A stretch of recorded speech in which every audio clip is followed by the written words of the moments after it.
डर की दास्तान। अरे भाई रामाशीष, घर नहीं चलोगे? अब तो शाम हो गई, बाकी का काम कल आकर कर लेना। ऐसे चंद्रेश ने रामाशीष को कहा। चंद्रेश ने जवाब में कहा, आ रहे हैं, बस हाथ पैर धो लूँ।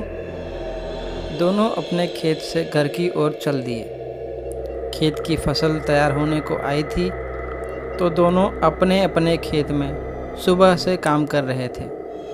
खेत से उनका घर काफ़ी दूर पड़ता था। चलते चलते रात होने को आ गई। जैसे जैसे वो घर के नज़दीक पहुंच रहे थे वैसे वैसे उनका डर भी बढ़ता जा रहा था। गांव वालों का कहना था, गांव की सरहद पर एक खूबसूरत औरत दिखती है जो रात के अंधेरे में बुलाती है। जो भी उसके पास गया वो कभी लौट कर नहीं आया। दोनों अब गांव की सरहद तक पहुंच गए थे। चलते चलते उनको घुंघरू की आवाज़ आने लगी। चंद्रेश के पसीने छूटने लगे। उनके कदम से घुंघरू की आवाज़ मेल खा रही थी। दोनों ने अपने कदम तेज कर दिए और फिर भागने लगे। पर भागते भागते रामाशीष गिर जाता है। चंद्रेश को लगता है वो उसके पीछे ही है। वो बिना मुड़े भागे जा रहा था। रामाशीष के गिरते ही वहाँ एक औरत जिसने लाल साड़ी पहन रखी थी और घूंघट लिया था उसके सामने खड़ी थी।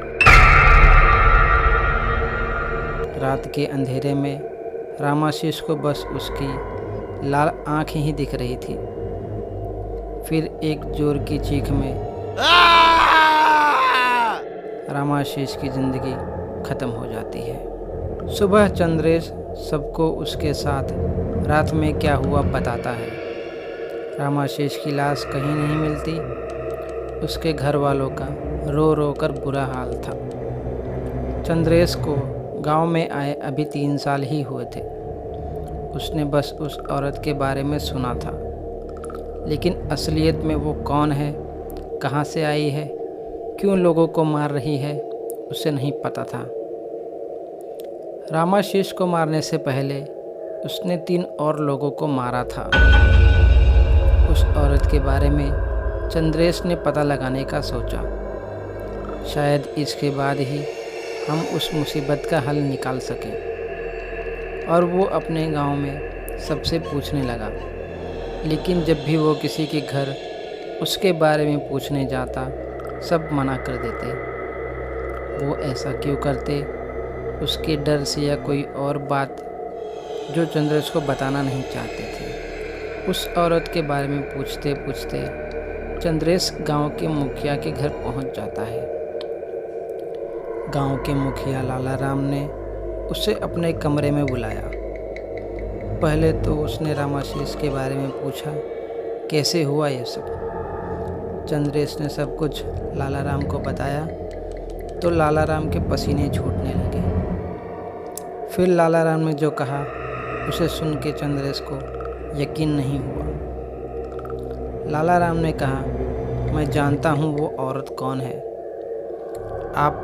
आप कैसे जानते हैं उसे? लाला राम बोला, आज से 6 साल पहले मेरा छोटा भाई शहर से शादी करके आया था। देखने में वो औरत बहुत ही खूबसूरत थी। कोई भी देखे तो देखता ही रह जाए। छोटे भाई से पूछने पर उसने बताया कि वो एक वेश्या थी, लेकिन अब वो उसके साथ घर बसा रही है।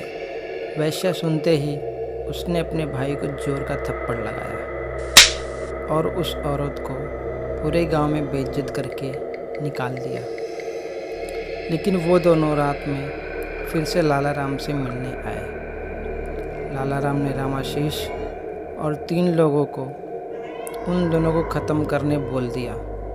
लाला राम और रामाशीष दोनों को गांव की सरहद पर लेके जाते हैं। वहीं लाला राम ने इस औरत की हत्या कर दी और उसकी लाश सरहद पर ही दफना दी। अपने छोटे भाई के प्यार से उसने उसको नहीं मारा। अपने प्यार को सामने मारा देख वो खुद बेसुध हो गया। लाला राम ने उसे घर में बंद कर दिया। लाला राम को लगा मुसीबत ख़त्म हुई, लेकिन मुसीबत तो कुछ महीने में जागने वाली थी। उस रात लाला राम के साथ उसे मारने वालों को उसने एक एक करके वहीं गांव के सरहद पर ख़त्म कर दिया। रामाशीष के मरते ही अब लाला राम ही बचा था।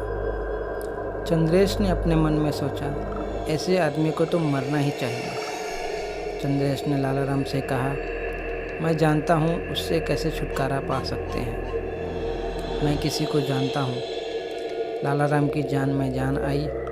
उसने चंद्रेश से कहा, मुझे मिला जल्दी उनसे, बचा ले मुझे उससे। 2 दिन बाद चंद्रेश लाला राम से रात में गांव के सरहद पर चलने बोलता है। वो आदमी भी वहीं आने वाला था जो उसकी मदद करने वाला था। रात के 12 बजे दोनों सरहद पर पहुंच जाते हैं। थोड़ी देर में कुछ भयानक आवाज़ें सुनाई देती हैं। लाला राम को डर लगने लगता है। चंद्रेश लाला राम को, मैं ज़रा आगे देख कर आता हूँ, वो आदमी कहाँ रह गया, ऐसा बोलकर चला जाता है। लाला राम तो मना करता है। फिर चंद्रेश पेशाब के बहाने दूर जाता है, लेकिन उसके जाते ही वो औरत लाला राम के पीछे खड़ी थी। लाला राम को इस बात का एहसास होता है कि कोई उसके पीछे खड़ा है। वो धीरे धीरे पीछे मुड़ता है। पीछे मुड़ते ही उसे वो औरत लाल साड़ी में, खुले बाल, आंखें लाल और लंबे नाखून में देखकर लाला राम की जोर में चीख निकलती है। तभी वहाँ चंद्रेश आ जाता है। चंद्रेश को वहाँ देखकर उस औरत ने उसका धन्यवाद किया। चंद्रेश ने भी उसका सम्मान किया। लाला राम को ये समझ नहीं आ रहा था कि आखिर हो क्या रहा है। फिर चंद्रेश ने बताया, उस रात जब रामाशीष की मौत हुई थी, मुझे भी इन्होंने मारना चाहा, पर वो तो बस अपने गुनहगारों को ही मार रही थी। उनकी कहानी सुनने पर मैंने उनकी मदद की सोची और तुझे यहाँ ले आया। अब तू नहीं बचेगा। देखते देखते वो औरत लाला राम को कई टुकड़ों में काट देती है और वहीं ज़मीन में दफना देती है। अपना बदला पूरा होने पर चंद्रेश को अलविदा कर वो वहाँ से चली जाती है। तो दोस्तों, अगर आपको ये कहानी सुनकर अच्छी लगी तो वीडियो को लाइक कीजिएगा और चैनल को सब्सक्राइब कीजिएगा।